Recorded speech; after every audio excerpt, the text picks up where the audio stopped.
Welcome to the Black Anarchist podcast, a channel where critical thinkers come to learn and grow. Through pedagogical discussions, we challenge the status quo, conventional narratives, and present raw truth. The Civil Rights Act of 1964 is held as a historic triumph, a moral victory over injustice. In reality, it has benefited everyone except Black people.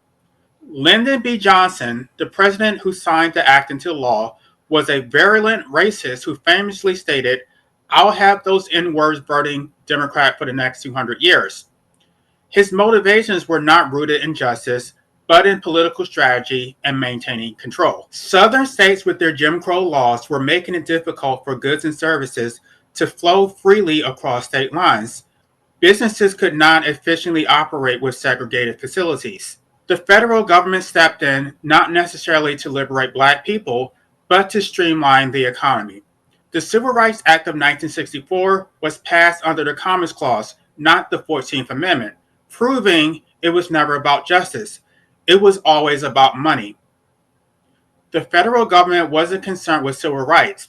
It was trying to grease the wheels to generate more federal revenue. The federal government did not act out of moral duty, but to ensure the system continued profiting from the exploitation of Black labor.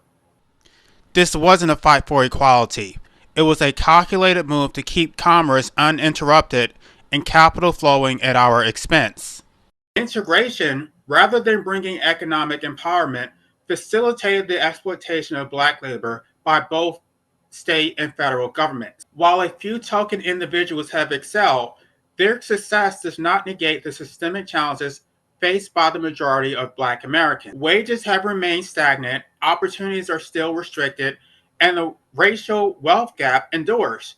Today, the Black community is more reliant on the government than ever before. The true objective was never liberation, it was optimization, ensuring Black people remain a controlled and efficient source of labor. This is why the conversation around reparations misses the mark. Cash payments, while helpful in the short term, do not address a fundamental issue, a lack of control over our own destinies. We need more than just compensation. We need sovereignty. Sovereignty means control over our resources, our land, our institutions, and our future. It means the power to make decisions that directly impact the Black community, free from the dictates of a system that has historically oppressed us. The state does not represent our interests. Democracy only represents the majority, and we are not the majority.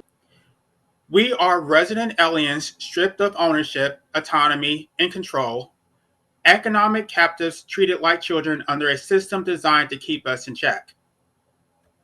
We don't have rights, only privileges that exist at the discretion of the state.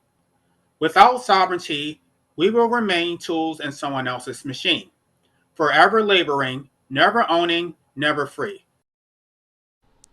Sovereignty is our only hope of escaping this endless cycle of oppression and exploitation. Thank you for listening to the Black Anarchist podcast.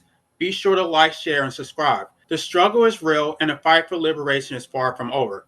Get sovereign or die trying.